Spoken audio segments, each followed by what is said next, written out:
Hello, everybody. Welcome to another brand new episode of the Simon Whistler Show with Sam Myers. Sam, how's it going? Good week?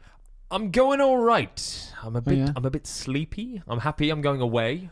Oh, you're going to Bali. I'm going to Bali. So I'm a lucky bugger. I'm a lucky bugger, and I'm very happy about it. So it's been 2 years I've not had a holiday, so I'm kind of keen to go away, if I'm honest.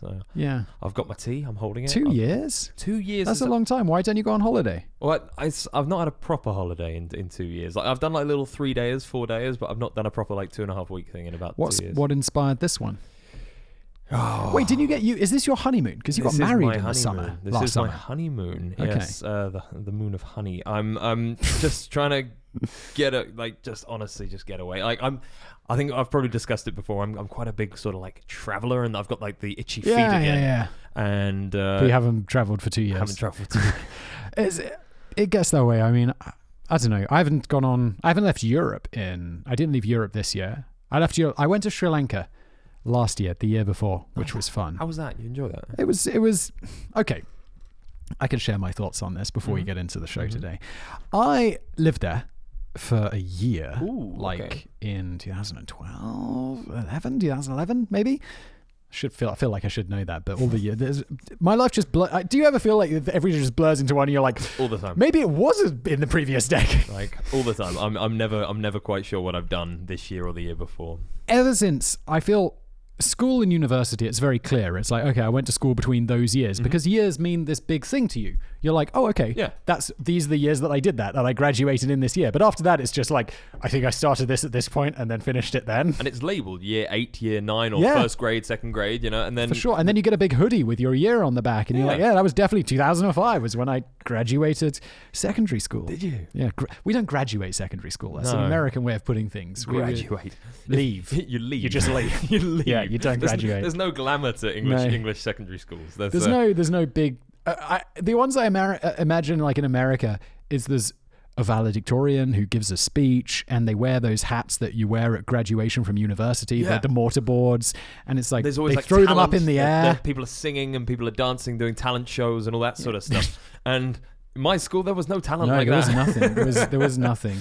And the biggest disappointment from graduation from university for me was I assumed at some point during the ceremony, there would be a moment when we all gather together and we throw our hats up in the air. Didn't happen? No. What? And apparently it never happens. It's just not a thing. My brother did it. Really? Yeah. Oh. Well, I got like 3 of my friends together and we were like, let's do it because we've seen it in every movie. Woo! And then, but there wasn't like an official hat throwing, which disappointed me. Oh, that is a shame. Yeah, no, that is a shame. I mean, yeah, I don't think I don't know. I don't think like English people are that into that sort of stuff. No, I don't. I to be honest, just like I'm pretty okay without it. I just like, can we go now? I just like to go like to the pub with my friends and celebrate that I don't have to study anymore. Hang on, let's quickly skip back. Yeah, Sri Lanka. You wanted to give your opinion? I was going to tell you about that. So yeah, Sri Lanka's it's an interesting place because they had this I was there just after the Civil War had ended, which went on for like 30 years. Ooh. So it was like there wasn't a lot of tourism, there wasn't a lot of development and stuff like that. When I was there, it was crazy. So much development went on in such a short... I arrived, there was no multiplex cinema, there were no taxi companies, there were just, tuk-tuks, the three-wheelers and stuff like that. And by the time I left, it was like there were many taxi companies, there was a giant multiplex cinema. The level of development that was going on was insane. So to go back 7-8 years later and see what had happened, it's like, whoa, there are way more skyscrapers and things got crazy. And it was very interesting. It was super cool. Now there's like McDonald's and stuff, like not everywhere, but there's way more of them. There was like one bad one when I was there before. It's just not good. And now it's like, not that I go on holiday, but I want to say, that I don't go on to McDonald's when I go on holiday, but I totally do because I want to see what it's like in a different country. Different, isn't it? They've got local food and like local menus. But I had a very similar experience with India. I went 8 years ago. Yeah. And then I came back and I went back again about 2 years ago. Yeah. And everyone's gone on mobile phones. There's mobile phones everywhere. Everything is an app. It's crazy. Like the difference of 6-7 years is mad. Same thing with China. 8 years difference. No one had smartphones. Now everyone's rich and has like iPhone 10s. They're all paying for things with QR codes. That was Sri Lanka was interesting, and going back, it was like, okay, development has happened. China, dude. I went there in 2009 and I went there 2 years ago, so 2017. Crazy. everyone got rich. Like, at least on the East Coast. It was before it was, there was some middle class, but now it's like, Did you see it's incredible. the AliExpress supermarkets? No. So they've now got AliExpress sort of like hypermarkets that have everything in them, but it's just an image. It's just like an image and a you price could of the just QR touch code, it? and you just scan the QR code and you say, I want that, bang, and it orders it, and then you go and pick it up at another that's point. so cool. And it's like everything is in stock, but it means they never overstock because they can use machine learning to basically figure out exactly what everyone wants. It's incredible. It's like those Amazon stores, but I think then you're picking up actual products, but they still. I think there's one it's probably in Seattle because that's where Amazon's based, right? Likely. You go into the store and you pick the things out and you just walk out the store because it's like scans it as it goes into your basket and there's cameras watching and stuff. It's pretty cool. Yeah. Should we actually give the people what they want? Well, I think that was what the people wanted, but let's That's go what further. I want to talk about today's first story, which is Killdozer. I'm not sure, but I think this might have been one of the first things I ever made on the internet. Or like this. You made? Not that I made. Us. Everything blurs together. But when I was first doing the kind of voiceover stuff and presenting stuff and being a narrator, one of the first websites that I worked with was a website called damninteresting.com, which you want to bring that up. It's a fine website, which people should really know. What's it called? Damninteresting.com. Damn. Run by a chap called Alan Bellows, who's a really cool guy. Really interesting dude. I think he put a space in there. Yeah, I did. Yeah. Anyway, this website's great. And this was like back when podcasts were a small thing and it never really did great, but we made a podcast of some of these articles. And I have a feeling like the Killdozer, I think it was with this website, and it was really good. It's a really good site, and yeah, anyway. What do they do? They just find like sort of interesting facts and make like good stories out of it? Interesting facts. They write it up. Writing super good. Really interesting stories. Worth checking out. Interesting.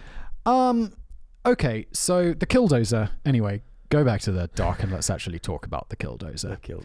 I think there's a link there, Wikipedia, to this guy who basically, I don't know about you, but how would you rate bureaucracy in your life? Not like in a scale of how much you enjoy it, because obviously it's a 0, but like in terms of like how much do you have to do? What, like paperwork and things, or like getting shit from the post office, dealing with delivery companies that screw stuff up, dealing with all of the stuff that seems that I have to do, I don't enjoy, or like filling out some crappy form for the health insurance company, this kind of stuff, I'll tell you the truth, until I moved to Europe there was none, and then I moved to Europe and everything's documented on paper. Yeah. And so bureaucracy suddenly became a much higher thing for me. I like a much more sort of ever present, ubiquitous. Do you think that's because you moved to Europe and they have more? From where? I guess you were traveling, right? Well, no, so I was like in Australia. In Australia and in the UK, everything's online, and in Canada, are you already calling the UK not Europe? Oh no! Did I do that? No. It's happening. Oh no! Do you know, I got my passport the other day, my updated passport, and there's no European Union thing on it. Oh, that's sad. It is quite sad. sad. I love that sad about that. I can still use the gate though, so that's fine. Oh, yeah, that's good. Yeah. But no, I honestly, I don't think bureaucracy plays too much a part in my life. But then I'm not someone like you who gets a lot of posts and things like that. I'm fairly. That's true. Since it's more, I wanted to ask whether it's because of moving to Europe or it's because of adulting. Like since I bought property and stuff, the amount of bureaucracy with each property, it's like now I have lever arch files like my dad. Like I always like, Dad, what do you have in all these? You've got a study filled with lever arch files which will say like accounts 1972, and I'm like, why do you have those? Or like Homeville was the name of our house, like Homeville bathroom renovations, all this stuff, and I'm like, why do you have all of this? Now I understand. Yeah, you gotta keep it. Yeah, I mean, I don't think you have to keep it to the extent my dad kept it, because you don't need to keep your bank statements from 1972 when it's 2006. But true. But like, I still will get rid of stuff. I know that. But I have files. My dad ran a hotel, and it was it was one of those things that you walked into a room. They had a whole room dedicated just floor to ceiling of files with papers in it. It was receipts, it was invoices, and all these sorts of things. And they just had to keep them. By law, they had to keep, I think it was 5 to 10 years worth of invoices or something like that. Yeah. And there was nowhere to put them. So they had this whole room just in binders. Like, so it's like, can I check into room 316? No, 316 has been exclusively dedicated to receipts. So this guy, Martin Heermeyer, he didn't have lots of bureaucracy, but he had a specific issue with bureaucracy. Someone didn't grant him some permit or something like that. It doesn't really matter. No one really cares. But he just got really angry with like local officials. So he decided he was going to build himself a bulldozer. Or kind of really, he bought a bulldozer and then he modified it into a killdozer. Oof. It's essentially a tank, dude. I mean, it doesn't fire like rockets and stuff, but yeah, this is it. Actually, I mean, this will be the one image that Wikipedia found that is fair use or like public domain. Just go Google search the killdozer. And there's some crazy images of this, which, you know, as this is a podcast, we'll make some half-assed effort to describe. So it's basically, imagine like a digger, like a bulldozer with a big front thing. It's got like a snowplow thing on the front. Maybe not a snowplow, but it's a plow. It's like a plow, yeah. And essentially the dude's built like some Chernobyl style, like concrete covering. Yeah. That he lowered down on top of it. And it's got gun ports and all of this stuff. It's got the treads, hasn't it? It's got the, what do they call it? Well, I believe those were original... They really were. They probably were, weren't they? Style. I figure anything in the image yellow, which is kind of the base, is original bulldozer, and anything grey is his like concrete over the top. And obviously, this is after it's been shot at and got a bunch of rubble on top. It's big. It's big, and he builds like a whole command station in there. This is the coolest. This is the coolest thing. Says I don't think no one died, so I think we can treat it very lightly. So he built this thing, and you know how he controlled it? He was like inside it. He was inside it, yeah. But he was a welder, and I guess he wasn't able to get bulletproof glass or whatever.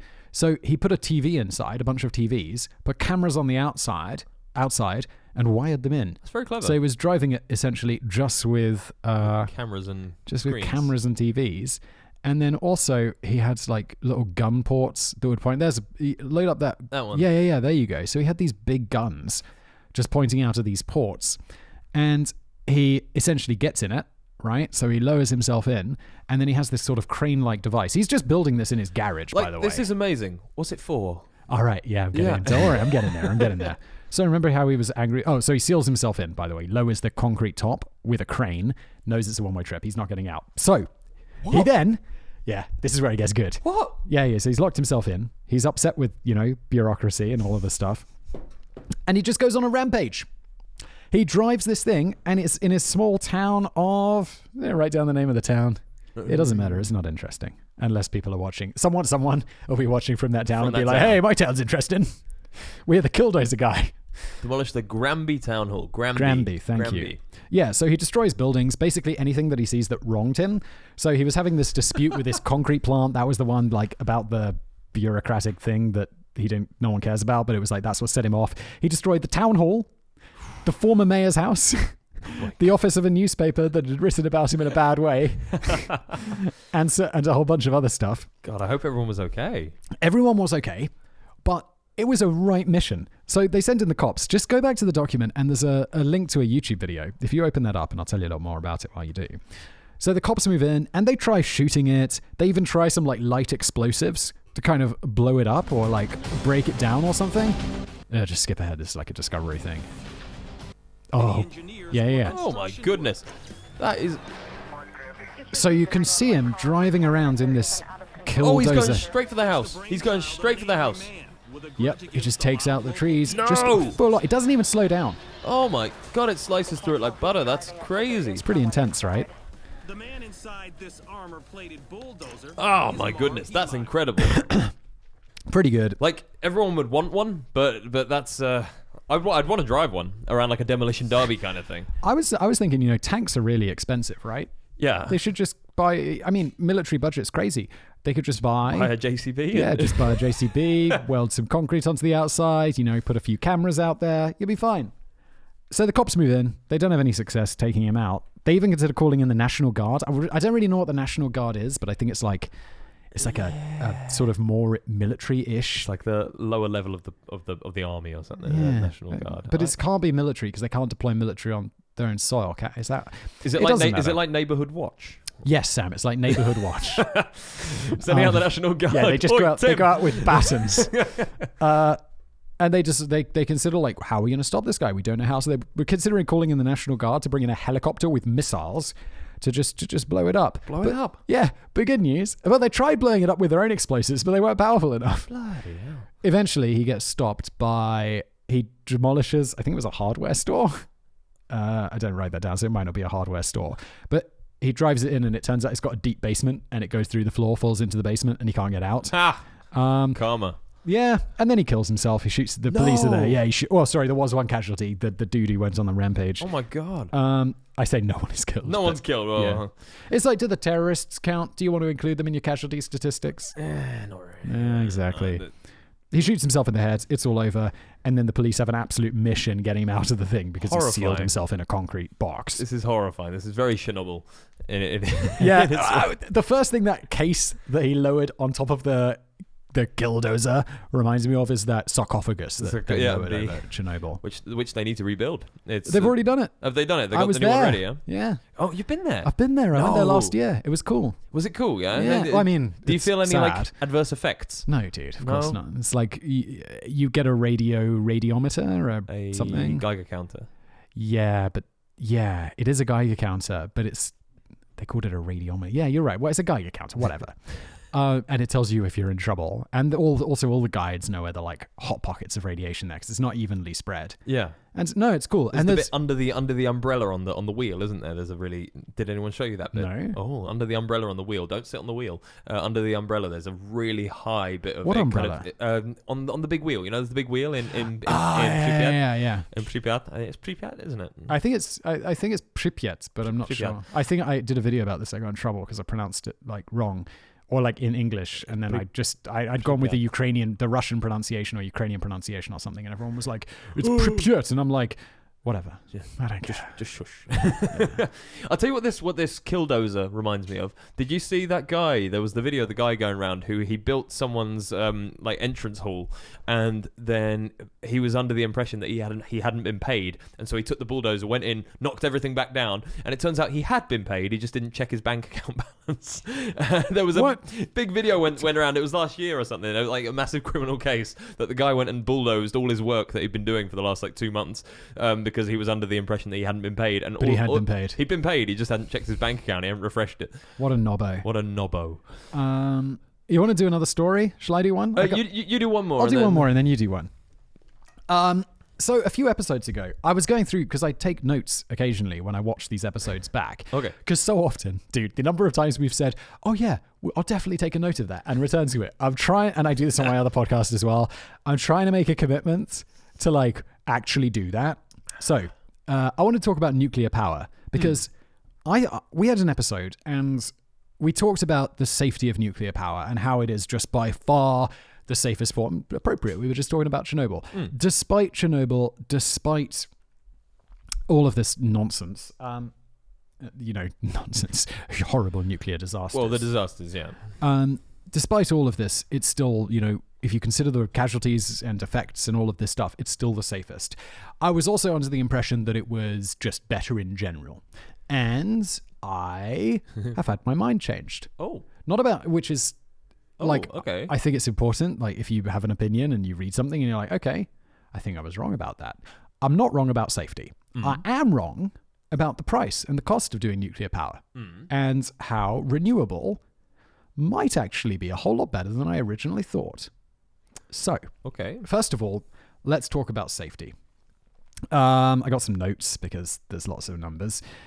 Do you have that? Oh, you've already opened it up. What a legend. So if you scroll down on that page, this is a... so essentially, this is actually just the written one. There's nothing cool to look at here.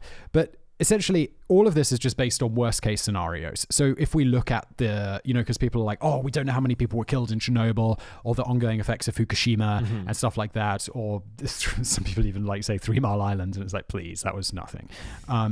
and if this data is considering worst case scenarios. There's multiple studies. There's tons of data.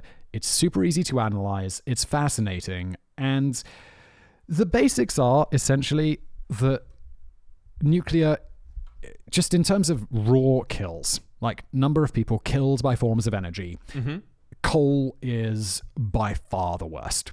The number of people who are killed through air pollution and all of the effects of air pollution from not from cars and stuff, but specifically from coal power plants is just huge. Then there's renewable. Wind. Just open up that. Could you go back to the notes? I think there's a diagram for this section. Yes. Yeah, visual here, capitalist. Yeah. Okay. Wait. So open up that visual capitalist thing. Yeah. So here, it's like you can see, it's basically what we're looking at is a kind of a infographic which shows what, the number of deaths from each power source. So you can see there, coal is by far the biggest one, and each of those black dots represents 100 deaths. They call it the Black Death.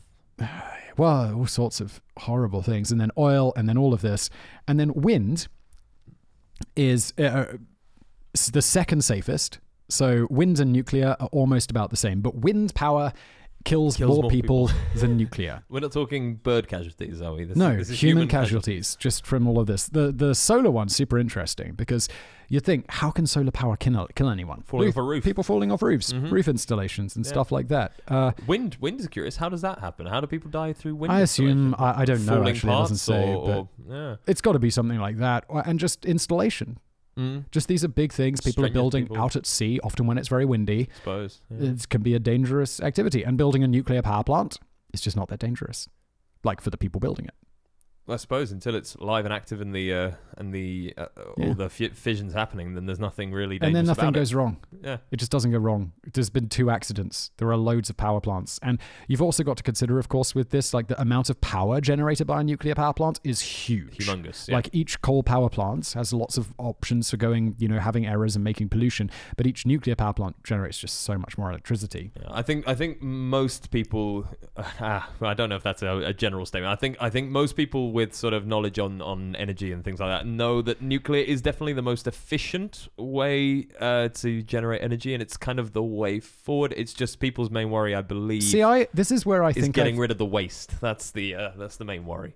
Yeah, but I've got so many issues with this. I think people often make an argument about nuclear being dangerous. I think the efficiency thing is an argument people don't necessarily make against it. I'm confusing myself. Make for it. Exactly. Okay. So let's just get back to this. So compared with nuclear power, coal is responsible for 5 times as many worker deaths from accidents alone. So that's not including all the pollution and all that stuff. Mining, I suppose. And then 470 times as many deaths due to air pollution. And 1,000, and then more than 1,000 times as many cases of serious illness. So that's pollution related compared to radiation.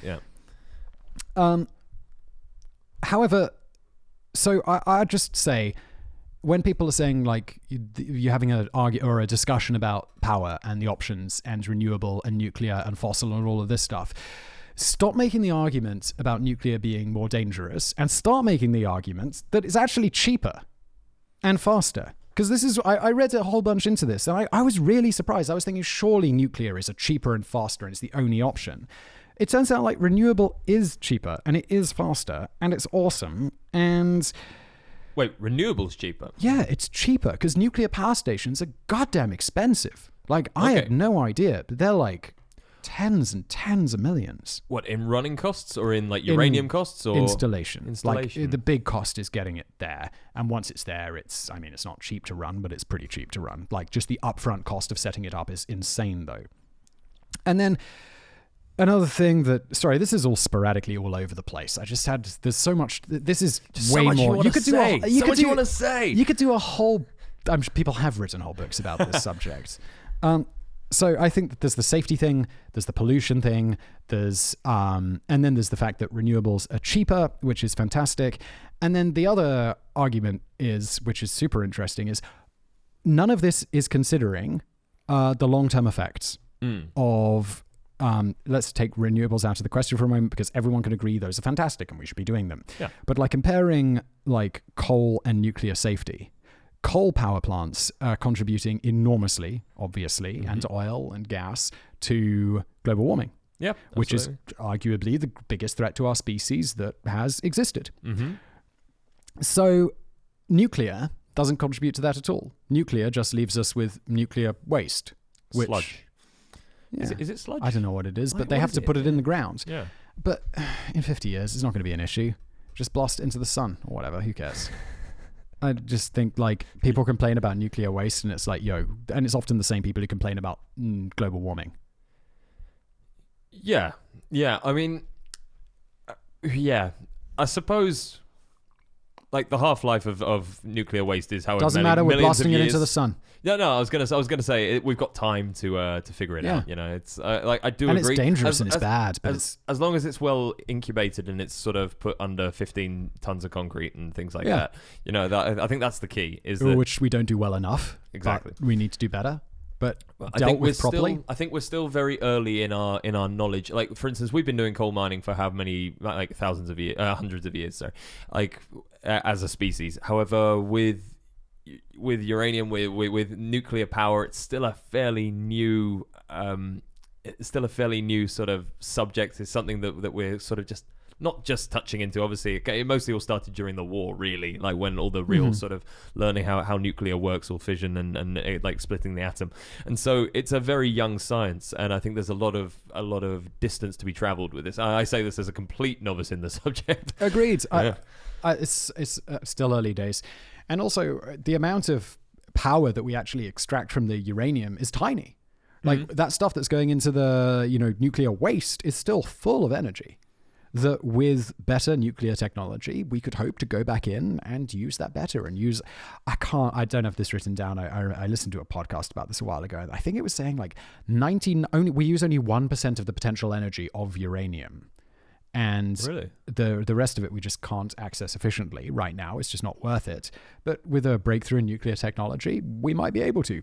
Don't know about that for a fact. I didn't look into it too much. Do you know, I know we always somehow manage to come back to the fact that we live in the Czech Republic, but do you know Yakimov, the town from the Czech Republic, was one of the main sources of uranium used for development of the atomic bomb, and that Maria Curie used to do her research, and it's also the home place of the term dollar.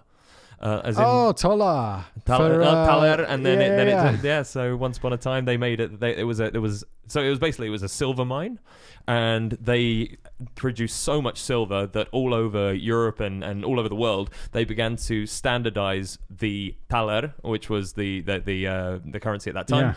That was that size of silver coin, and basically everyone adopted it, and it became its own word all over the world. So even now in Samoa, I believe they still use the thala, which is based on the thaler from here, which was once upon a time Germany. It was German at the time, but then once the silver disappeared, they had just like this black thick mud stuff, and it turned out it was full of uranium.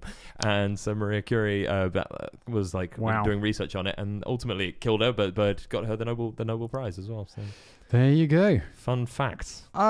Sam, do one. Yeah. Tell me. All right.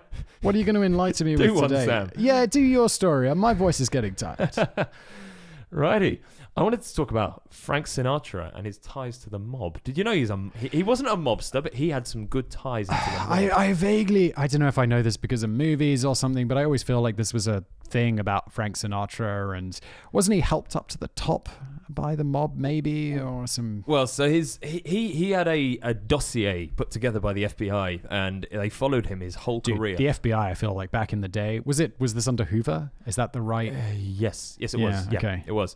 And he basically he began to be followed by the FBI during a tip that he had paid paid a doctor $40,000 to mark him as medically unfit for the army. Yeah. Which it turned out was false. He had a problem. I think a problem with his ears. Yeah, he had some perforation or something, and it basically was a accusation which damaged his whole career. But wait, that it gotten out of the draft. That he'd paid his way out of the draft. Okay. And actually it wasn't true, but it was the tip that got the FBI looking into him, and basically $40,000. Yeah, back in the day. Well, for 40 It's years, got to be like $500,000. When was this? a lot of money. This 1960s. was in the Wait, no, 30s, way earlier 30s, than that. no, yeah, what 30s. am I talking about? In the 30s. Dude, that's a lot of money today. He began getting famous in the 40s. That was kind of his rise to fame. But he had a lot of like mob connections. So there was I don't know if it says anything to, but there was a very famous mobster called Sam Giancana. And I've done enough biographics episodes about the mob to vaguely have some familiarity with these names. Anyway, let me pop open the story. Here Okay. we go. Oh my goodness. Where is it from? History.com. History.com. Therefore, it's real. There you go. Is History.com run by the History Channel? I would like to think so. I'm not. I don't know if I'd like to think so. The History Channel went downhill. Is it Ancient Aliens? So, Isn't William Shatner presenting a show on History now about aliens? Which is that a history show or is that dude, sci-fi? Dude, History Channel is basically sci-fi these days, or like fantasy. So this is quite nice. Okay. Hang on. So Sinatra supposedly introduced Giancana to John F. Kennedy's campaign in 1960s and provided support to the Kennedy campaign. Okay. He also introduced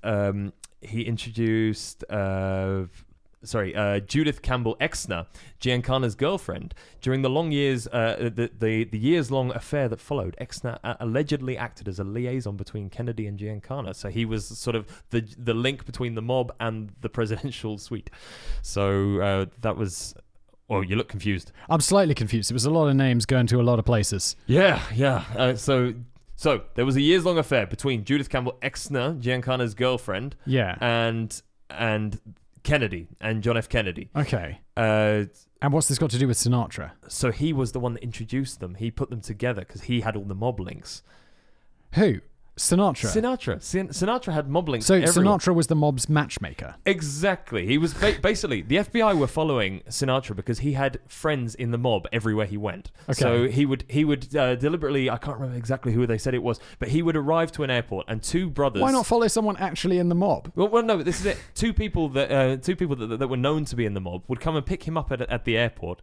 They would take him home, and he would spend 3, 4, 5 days with them over the weekend. Sinatra had a bit of a thing for women drinking and, so they say, drugs. Oh my! What? Well, Pablo Escobar's rock son, and roll lifestyle. Pablo Escobar's son said that Sinatra was one of Pablo's best dealers in the US. Best dealers? Best dealers. He had access to all the top circles. I mean, but he had loads of money. Why would he be a drug dealer? Because do you think the devil's dust is a poor person's drug?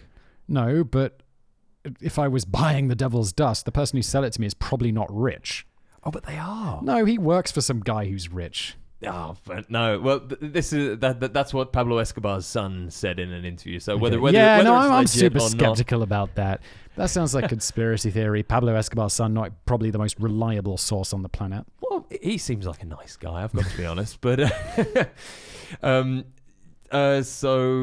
basically he got into all sorts of trouble, but nothing ever actually put him as he works with the mob. Okay. It was just he just had this constant sort of side by side alignment with mob characters, and of course that was sort of his persona as well. He was sort of always in the nightclubs, always with the women, with the. Was it cool? Was the mob cool back then, or is that just something that movies have romanticized since? I don't even know. You know, that's an interesting thing. I don't know. I think we look back into the olden days and we go, oh, it's so romantic. Yeah. Because when you make movies, they make it look great. And yeah. And it's not. Everything gets romanticized eventually. I mean, maybe not everything, but even like the war. Like the big wars, like World War I and World War II. There's been made so many movies about heroism and action and like Band of Brothers that said, yeah, I'd love to fight. I'd love to fight the war. Are you smoking crack? You are. You would not want to mad. fight in the war. Yeah. Are you high? No. be extremely glad, and then maybe go see a psychiatrist. You don't want to be in the war. So that. And so basically, just to sum up, no, so Sinatra knew that they were tracking him until the 1979, and then he requested his dossier, which he could through the Freedom of Information Act. Oh, and he got it, and he figured out that they've been following him for 40 years. Wow. Every single step, everywhere he'd gone, every connection he'd made, and they had people watching him all the time. It was like, that's got to be intense. well, I suppose he was one of those. Like, who were we discussing? But I guess if you're that famous anyway, like we talked about one of those like different levels of fame. It's like he's. I can't think who we spoke about. We talked about George Clooney. George Clooney Previously, who was like he had got that spy satellite over Yemen, I think. Yemen. Was it Yemen? I think it was Yemen. Doesn't matter. But the dictator of the country was like, hey, it's not really fair that you're watching me all the time. And George Clooney was like, welcome to my world. And so I guess like if you're being followed by the press and paparazzi, you're like, oh, okay, yeah, the FBI's following me already. It's not like I had any privacy to begin with. Although I guess they listen to your phone calls and stuff, which is less cool. Yeah, that's not great. That's not great. I suppose you just got to be careful, especially, well, it's even worse now, isn't it? Like, there's just not security, I don't know, surveillance everywhere. Everywhere you can be heard. I just feel like today, just don't assume too much about your privacy. Yeah. Just don't assume that you necessarily have it or things you do will remain private. Because, I don't know. Don't be sharing those pictures on your Google Photos. Dude, exactly. Like, I will not take photos of myself naked in any sort of way. Any position. In anything like that. Because just if that exists, it can get out. Get out there. And I don't want to have to deal with that. And I think the thing is, no one expects fame, or very few people expect fame. You don't know what's coming, and you don't know what's going to come back to haunt you. Yeah, right on. As I know people that have taken pictures, not like nude pictures, but things like, for instance, cultural appropriation pictures and things like that. What's a cultural appropriation where picture? they've dressed up in a Did way. Did one of your friends go do blackface, Sam? Maybe. Oh no, really? Yeah, maybe. Oh, and I was joking. That was it Justin Trudeau? It was. And they have forever been trying to hide that. Like it's out there somewhere, you know, and it just, I hope it never comes back to bite them, but this was one of my friend's like biggest errors in his life, and he should not have done it, but he did, and it's on the internet. No getting rid of it. It is. Once it's on the internet, it's not going anywhere. You can delete that, but that's somewhere for someone. Did you know what? That when you put pictures on Facebook, they become Facebooks? Oh, really? Yeah, unless you have like a owned by kind of mark on it. What? Yeah. I can't believe that. At least that was the case a couple of years ago, unless they've changed the... I hope that's true. I'm going to look that up. Let's fact check that. Yeah, I'm definitely going to look that up. Does Facebook... Actually, I don't know why I need to take notes, because I will watch these later and then be like, oh, okay, well, there we go. There we go. So, future Simon, look up that Facebook thing. Sam, I want to do No, you go. Okay, I feel today, this first 3 subjects, or 4 subjects, number 4 today, we might have... They're complicated. Like, I got lost in that nuclear power one, and then also the one before, and I got lost with Frank Sinatra and his mob buddies. Me too. I was telling and so, oh no. So I feel like this one might also be a little bit confusing, hopefully. God, right. Maybe I'm just slow today. I think we're both like, we've only just had our first tea. Usually this tea tea really number picks us up. By the time we hit 3, we're like, yeah, it's your podcast. Tea. Right. I want to talk about how kidney donation completely changed. Are you familiar with this at all?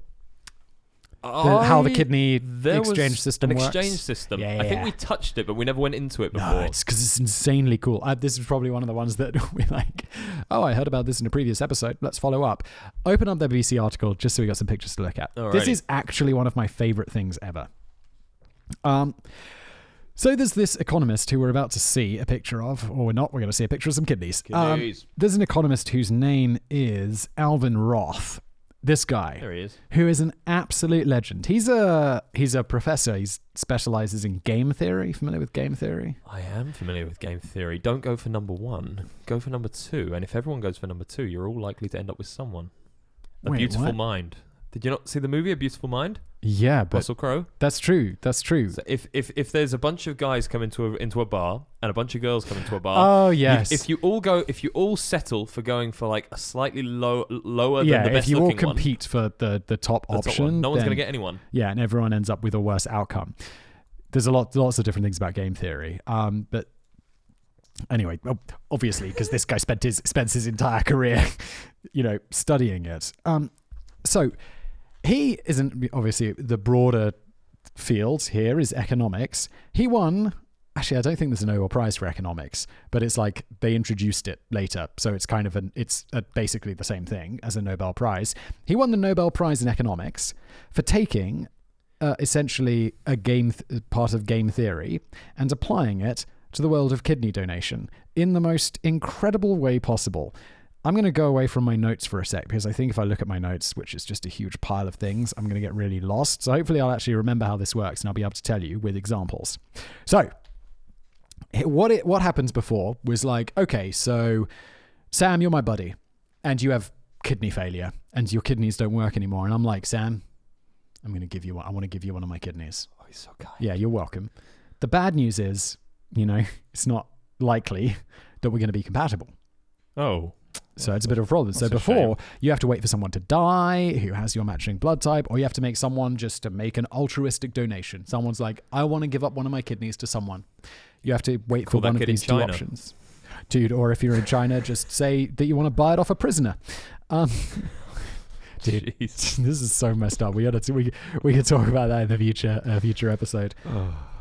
So what this guy did is he essentially set up a kidney exchange system. So what we'd do is I'd be like, I want to give you my kidney, but I can't because it's not going to work. But there is another person, let's say Peter, who also needs a new kidney, and I'm compatible with him. Okay. Great. So I can give my kidney to Peter, and then someone else in this system will now, you have a credit, essentially, and they will give a kidney to you. And then they will get it. And then this basically, it's an exchange system. So it's like not a market, because that would be illegal and there's no money involved. But it's essentially gifting Peter to pay Paul. Sort of. And so all of the people who don't match, they're put together in a big system and they're all matched up. And then at some point, like a big chain will occur, because it's like enough matched up people have been matched up, and all of these kidney donations can take place. Oh, and wow. it essentially, using this ingeniously, it's almost simple. It's almost when it's simple. done, you go, how did no one think of that before? But I can understand that to come up with that, you have to be a bit of a genius. Yeah, you have to be a bit of a genius. And, because normally you hear about Nobel Prize, it's like, oh, okay, so that person spent their whole life working for peace. Or I say that like, I'm sounding like that's What an idiot. What a, come on. Peace. Or it's some like extreme physics thing or medicine thing. And I'm like, I have no idea how to even begin with that. But this is something you can get your head around. And you're like, okay. Yeah, that makes sense. Wait, this was the first guy to think of this? And you're like, oh yeah. You go, And he was. And then he wins a Nobel Prize. And people are getting new kidneys all the time. that's incredible. This was recent. That's lovely. It's like a couple of decades ago, I think. Does it say? It says in... no, it doesn't say. But whatever. It's not like old. This guy's still around, still a professor. How cool is that? No, that's fantastic. I like that. That's good news. I'd never heard of that before. I think I'd heard you mention it once, but I don't think this is like a thing that people know exists. This is great. Does this happen with all organs? No. Kidneys are kind of unique because you can do without one. Ooh. So you have two kidneys. You don't need them both. So you can't really make an altruistic heart donation. You can't say, I want to, Sam, your heart's not working, I'm going to give you my heart, because I need that. I need that. So you have to wait for someone to die. I don't know about lungs. I suppose you could do a lung, but then I think you need two lungs. I think you need two lungs. You should optimally have two lungs, whereas you don't really need two kidneys. One spare. If you lose one lung, you might have to amputate one leg and one arm. Sort of Oh, well, so you got half. just sit still. Just don't do too much exercise. Yeah, that'd be weird, right? But people have lungs amputated and stuff because of cancers and whatnot. But I think they have parts of lungs amputated. I don't think they have That's I true. think they have like tops of lungs and bottoms of lungs amputated. That's not going to be. That's not nice. No, that's horrible. Don't smoke. Did you ever do the experiment at school when they blow up the lungs? They inflate the lungs. No. So they get like like lungs, a sheep lung. Yeah, of lung. course. Incredible. Yeah. Absolutely amazing. Gets really big. Really big. It's kind of nasty. Yeah. One I really remember from biology, those like put me off smoke. I mean, I don't know. I never really smoked. I never did- smoked. Did the smoking one, yeah. But like the pictures of the smoking, this was before they were on cigarette packages and everything. But I remember that really making an impact. Do you remember that advert? The one where they squeeze the fat out the vein. Horrible. Oh, That yeah. was disgusting. I Really, do. really horrible. And it was one of those ones that really actually, I think, affected the nation in a way. It was kind of the one that pushed to the ban of smoking in public areas and things like that. Yeah. Like, 'cause you almost definitely remember like going to a restaurant and having to say non-smoking, please. Smoke it or like smoking, non-smoking. Smoking, non-smoking, Yeah. non-smoking. Non-smoking. Smoking! What was Yeah. that? Mrs. Doubtfire. I don't think I ever went to my parents smoked when I was a kid. I don't think we ever sat in the smoking section though. And they gave up when I was young. Yeah. No. But yeah, that's weird. It is weird, isn't it? Shall I do another one? How are we doing for time, Sam? We're at 45. Oh yeah, let's do another one. 45. Let's do another one. Do you want to do one? I'll do one, and Okay. then if we've got a bit of time, this one's it's not so short. Let's just do this one, and then we'll wrap it up today. Okay. And I want to talk about tricking an art gallery, mostly because Did you hear about the banana being taped to the wall? Yeah. I actually I saw a banana taped to a wall. I think it became a bit of a thing. Yeah, just can you bring that up? Just search banana taped. This is a different article. Just bring up banana taped to wall or whatever. Banana. This was the banana taped to the wall was by the same guy who made that solid gold toilet that was stolen. Okay. But yeah, so this is it. This is a piece of art that sold for like 150 grand or something, 160 grand American. What? Yeah, it's a real banana. It's just a piece of tape with the banana stuck to the wall. I hate modern art. This is. Oh yeah, I've got feelings about modern art. I used to live in Southwark, which is near to the Tate Modern. Yeah. You've been to the Tate Modern? I've not been to the Tate Modern. You haven't been to the Tate Modern? It's worth going. I might have been when I was like 6 or something, but like with school as a school trip. It's free. Another great free thing to do. Which I feel like things being free in London is something we bring up often on this podcast. Yeah, we do. Go to London. Go to the museums. Tate Modern, I'd go often just because, I'd be walking past it or whatever. Yeah. And they've got like changing exhibits and stuff. Modern art, I'm like, I feel really brutal, but it's like, okay, yes, no, yes. Just in terms of whether I think it's art or Is not. it art? Yeah. Because some of it, like, this is just like, this is bullshit, man. Yeah. And come on. There was my nan went. She said she saw was it pot a turd, and there was someone had taken a crap in a mason pot and closed it, and that was it. That was it. It's a bit weird, right? That's art. I saw one which was you wander around and it looks like it's a building site. It looks like they're doing renovations. So there's ladders and there's like a Lucozade bottle and all of these things around and like wrappers. Are you sure you didn't just walk into the like unfinished room or no? This is the incredible thing. Like if this was just a normal thing, I'd be like, no. But everything was made out of polystyrene and painted. Okay, that's quite interesting. So it looked, unless you looked at it super close, you wouldn't know. So there's open Lucozade bottle just hanging out. Like it looks like a builder's left behind. I like that. But it was made out of polystyrene and painted. I rate that. It was incredible, and just their effort and all of this stuff. And then some fuck tapes a banana to a wall and calls it art. I'm just like, sorry, I popped there. I popped into my mic, and I swore I didn't want to, but there's only one word for this. It's bullshit. So much nonsense. Okay, so someone who's a lot cooler than me, they went to a student art exhibition, and we're looking at a picture of it. They just they found an empty table, and they just left a pineapple on it. And right. And so this is like an exhibition that's open to the public. And they left this pineapple on it, and they came back a week later and someone had put a glass enclosure around it. See that the second picture? That's incredible. It's like what happens after a week. The guy, there's a great quote here. Rory, who's in his final year studying business information technology, added, he was the guy who did it, "Art is never something I had considered, but I'm hoping for an honorary degree now. If anyone wants to buy the masterpiece, I'm now accepting offers." And honestly, dude, with the banana taped to the wall, someone could actually buy this. Well, do you know the problem with the banana taped to the wall and the pineapple on the table? Yeah. Give it a week and a half, it'll mold. I don't have it here, but the guy was, I think it's in that BBC article. The guy was saying like, yeah, when they asked him about it, he was being sarcastic, but it was like, yeah, the decomposition represents the death of society and its gradual degradation. And I'm like, yeah, No, that sounds like the sort of thing, like the someone who is... juxtaposition. Yeah, just use juxtaposition, you'll be fine. Like the banana represents... It's such a strong juxtaposition to the duct tape. You know, one is so temporary, and one is so permanent. It's like, oh, just kill me now.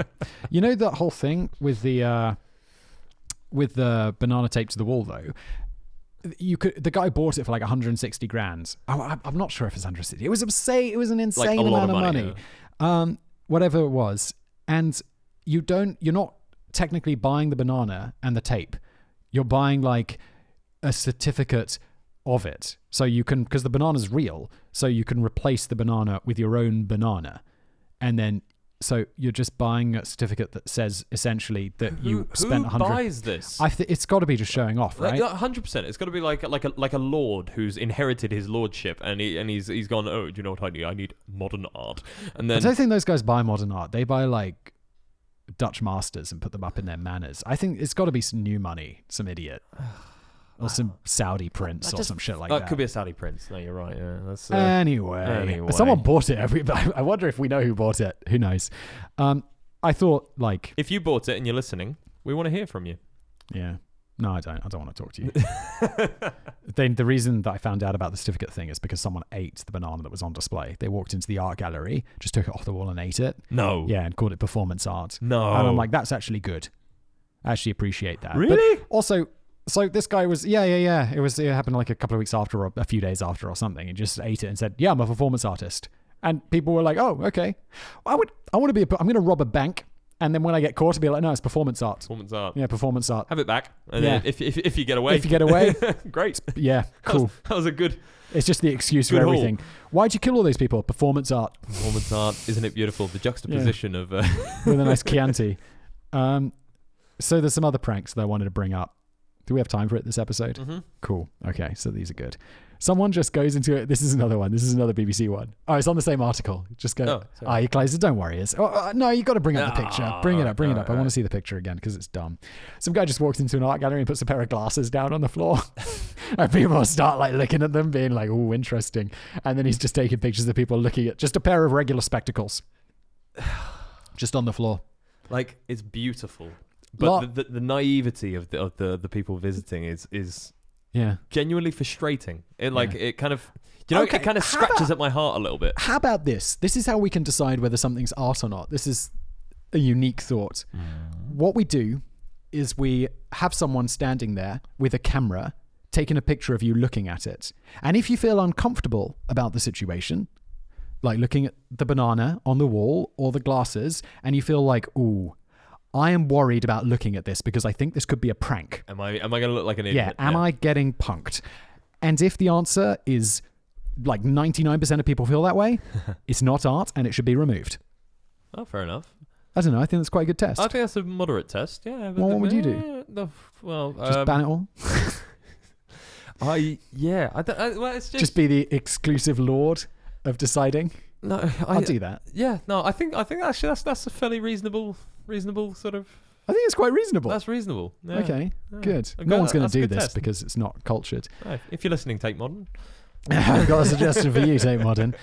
Another great one was if you scroll down on there. I'm glad we brought this article back up. Scroll down on there. Yeah, so Banksy, bit of a legend. He just bought a cheap oil painting at a market and then just went into the Tate Britain and hung it up on the wall. That's fantastic. So this is it. Just hangs it up. Boom. That's it. Just leaves it. Love Banksy. Banksy's a legend. I love Banksy. Like, do you think Banksy's more than one person? I don't know. Because there was always the rumors, wasn't it? Because they thought they caught him the other day on CCTV. Really? Yeah, he was doing. There was a recent piece he did. Where was it? I cannot think for the life of me where it was. But he was doing a recent piece, and they sort of caught him with his hoodie on camera. Ooh. But even then, it could be like, no, I paid someone to do it. Yeah, it's not me. Yeah. I mean, like I've got a theory. I think Banksy is multiple people. I think Banksy is a movement. I think Occam's razor. Usually, the simplest answer is the is the right one. It's just one guy doing art. Could be. Yeah. Build up a complete mythos around himself. Very cool. You won't know about this, but he did Stormzy's bulletproof I vest. have no that idea he who performs. Stormzy is.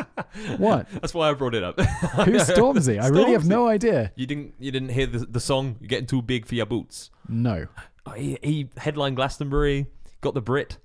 No, never heard of him. Brits, no, nothing. No, No, all right, okay, nothing. no. Never even like Despacito. I've heard of. I've never seen. Oh, sorry, viewers. We were talking about this before we started the podcast today. I've never heard it all the way through, but I'm familiar with it because it's a huge cultural phenomenon. It was the biggest phenomenon. It was the most played song yeah, but on YouTube ever. Yeah, but dude, I'm not going onto YouTube to listen to goddamn Despacito. Despacito. And I'm going. It's like when I go into a clothing store and they're playing music for children is when I hear Despacito or teenagers. I don't listen to the radio. I'm not watching it on YouTube. I don't go to clubs. I'm just not going to hear Despacito all the way through. It was everywhere. It was everywhere. Okay, all right. It's quite good. I don't it's a good object to it. tune. It's quite nice. Banging tune. It's just not my taste in music. Oh, dude. Okay, I got to do one more because there's another great one. It's not on BBC article. And I really disappointed myself on this one. But George Clooney. I feel like he's come up in every episode we've done lately. We're back to George. Another reason he's a legend.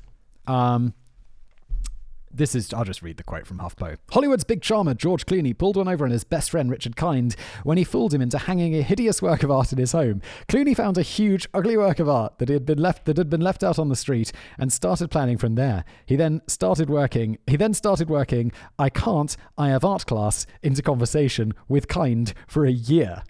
He then presented the hilariously awful work and said, "My art teacher's really proud of me, but this painting is the first one we're both really proud of. You've been so supportive. I want you to have it." As a best friend should, Kind hung the piece over his couch for 2 years. It's like, George. Well, This level of prank is... He does this with everyone. He does this with Brad Pitt as well. They've got a famous prank war going on. Who was it? He sent. I think it was Brad Pitt was going to be working with. Who's the? The actress, the famous. Oh, I know that's not a good help. Hang on. That one will come back. But I know that George Clooney stuck the license plate sticker things, the ones that go next to like little stickers with little sort of slogans on them. Oh, like a bumper sticker. And he put one on, I think it was Brad Pitt's car, saying, was it like Hillary for president or something, when they were in a real Trump area or something? No, it was something to do with like him being gay. Was it? I swear. And then or like it could well have been, yeah. Just search for it right now. It was something about him being like, and I think it was just as he was getting famous, and he thought like everyone was it was like honker. Shit, I can't remember what it is. Just look it up. It's good. So while you do that, I'll tell you more about this. I couldn't find a picture of this hideous artwork, and I was really trying, and I googled and googled and googled. I couldn't find it. If anyone has seen that or knows where it is on the internet, I'd love to see it. I want to know how hideous it is.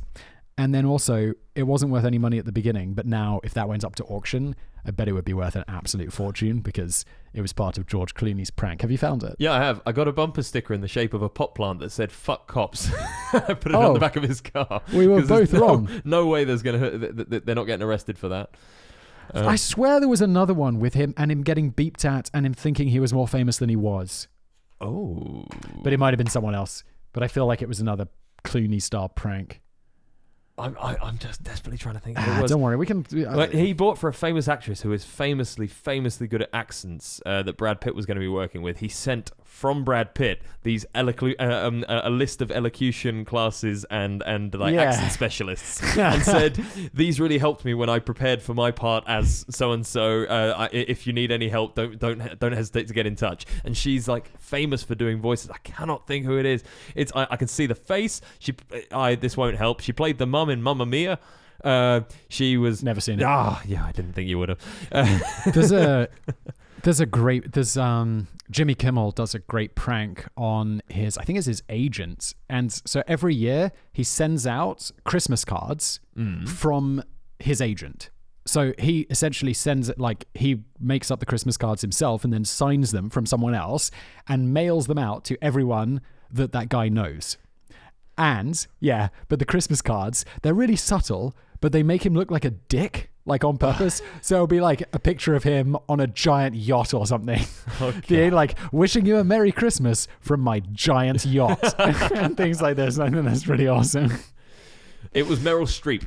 So Meryl Streep is like famous for doing accents. Like she's done like Polish accents and French accents and all this. So she got these elocution lessons and like a list of recommended teachers, which I think is fantastic. I do like this. I do like the pranking stuff. I wish I had more time to work on pranks. Yeah, and I wish I had a friend who would like take it well. Yeah, you know, like there's. I think the thing is, dude, I think if you're gonna do these pranks, you just have to go all out. You have to you just do it. And I'm waiting for a friend of mine to get me back for one I did to him a few years ago. What'd you do? We were both. Is it legal? Can we talk about it? Yeah, it's legal. It might. Let's see how it goes. I'll tell the story. We were both at a conference in Bangkok in Thailand, and I phone his room from my room. You know, because you got internal phones or whatever. Mm-hmm. So I phone it, and there's no caller ID or whatever. And so I just phone it up, and I'm like, "Hello, Mr. Taylor, this is Hilton reception." And he's like, yes. It's like, "Mr. Taylor, there is an immigration man downstairs who would like to speak with you." And my friend's like, "Oh, what's it about?" And he says, "You might overstay visa 2007. And I'm sorry for my accent. It's not brilliant. Generically foreign. Yeah, generically foreign. It doesn't even sound like Thai or Asian in any way. And it goes on and on. And then he's like, eventually, like, and we go to the stage of him being, he's got to go down there and they have to take him to processing or whatever. And he's like, "Okay, I'll be right down." He hangs up the phone. And I'm like, "Dude, don't go downstairs." So I have to call back his room. And he has promised vengeance, but that was like 5 years ago. Oh, God. So, but I live in fear. And what, were you in a different room? And what, then he called you up and was like, "I've got to go down," or? No. I phoned him up. Yeah. Like, because he put down the phone, like, say, "I'll be right down." Because he was like, I don't know, this guy travels a lot for work. Oh, okay. So the idea that he could have had some visa issue like 10 years ago could be completely reasonable. Yeah. So he thought, "Oh my God, this is for real." And then he hangs up and I'm like, "Don't go downstairs and tell the reception, like, where are the policemen?" I should be arrested. Yeah. Where are they? Right, Simon, let's let the people go. Sorry. Okay, we got it. That was a good story, though. I enjoyed that. That was fun. I got other prank stories. Did I tell you the time I made my sister believe she won the lottery? You didn't. Let's save it for the next time. Save it for the next episode. Thank you, everybody, for listening. This has been the Simon Whistler Show with my good man, Sam Myers. Thank you for joining us, Sam. Where can people find you? You can find me at This Is Sam Myers on Twitter. That's about it. Where can they find you, Simon? You can find me at Simon Whistler on Twitter and Instagram, and I've got 7 YouTube channels, so you can follow those. If you haven't reviewed this podcast yet, what are you doing with your life? Get over to iTunes or wherever you review podcasts. I don't know. Where else do people get podcasts? I don't care. Spotify? Spotify. Can you leave reviews on Spotify? I don't know. Don't think so. Probably not. If you're on Spotify, you're forgiven. Actually, go make an iTunes. Thank you, everybody, for listening. We'll be back real soon with another episode. See you, everybody.